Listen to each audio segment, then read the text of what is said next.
Di masa tenang seperti ini justru banyak beredar kampanye hitam, dan benarkah hal itu akan mempengaruhi warga dalam menentukan pilihannya tanggal 9 esok? Nah, untuk membahas itu kita akan segera berbincang dengan narasumber kami yang sudah ada di sini, yaitu Mbak Ratna Sarumpait yang juga merupakan ketua dari Majelis Kehormatan Republik Indonesia.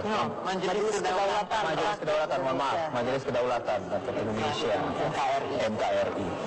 Apa MKRI di sini, Mbak Ratna? Menemukan apa, Mbak Ratna? Ada black campaign di sini atau? Sebenarnya gini ya, aku kasih latar belakang dulu. MKRI ini sebenarnya kelompok yang agak tidak resisten terhadap pemilu ini karena sistemnya. Ya, kita kan memang dari dulu memperjuangkan ingin kembali ke Undang-Undang Dasar 45 yang asli.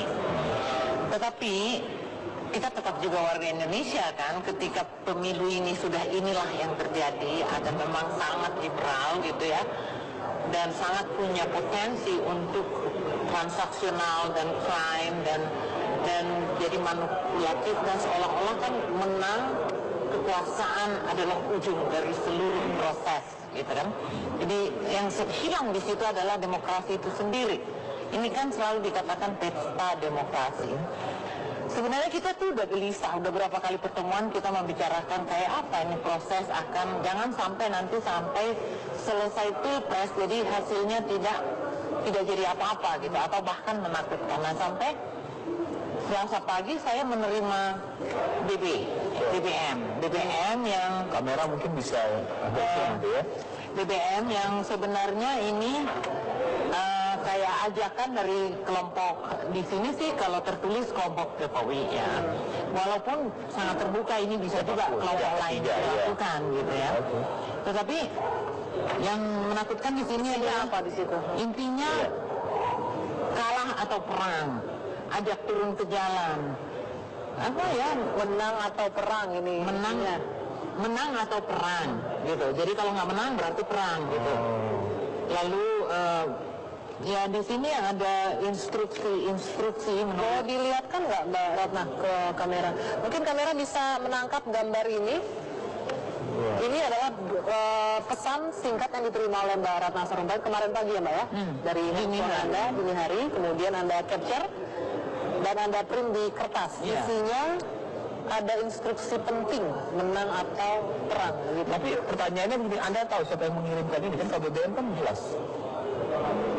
Ya, kalau BBM itu bisa aja sudah bukan pengirim pertama ya kan.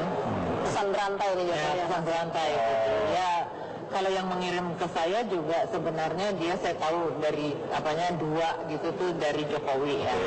Saya juga langsung ingatkan yang kayak gini-gini janganlah, saya bilang gitu. Tapi lama-lama setelah kita ketemu sama Presidium, kita bilang kayaknya ini harus ditegur ya gitu, karena bukan yang di BBM ini sebenarnya yang menjadi persoalan, tapi di luarnya. Apa isinya provokatif gitu kalau Anda?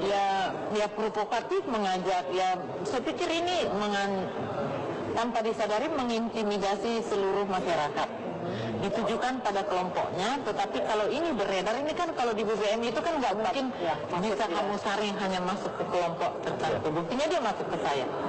Karena tidak melihat ini ditunggangi oleh pihak-pihak lain, bukan dari para peserta pilpres kali ini gitu. Ada Nah, mungkin juga. Jadi justru itu menurut saya perlu membuat statement mengingatkan semua pihak, atau terutama pemerintah, Bawaslu, KPU, dan peserta ini, dua tim sukses ini harus ada komitmen, dua capres harus ada komitmen. Kalau bahkan menurut saya, karena ini kan ujung dari pilpres model ini kan adalah kalah atau menang. Jadi kalau menang adalah perang, kalau tidak menang adalah perang, bukan kalau menang atau perang, gitu kan?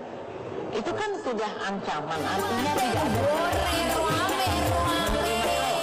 orang kalau ikut dalam satu pertarungan dia harus ikhlas, either dia kalah atau dia menang. Nah, semuanya harus siap untuk menang dan siap untuk kalah juga. Ya, tetapi dalam konteks ini kalau menurut saya calon presiden itu selesai menusuk nanti besok, mereka harus secara terbuka menyerukan kepada masyarakat Indonesia bahwa dia masing-masing capres ini bisa menerima apapun pilihan rakyat, siap untuk kalah. Supaya ini nggak beredar yang kayak gini-gini. Baik.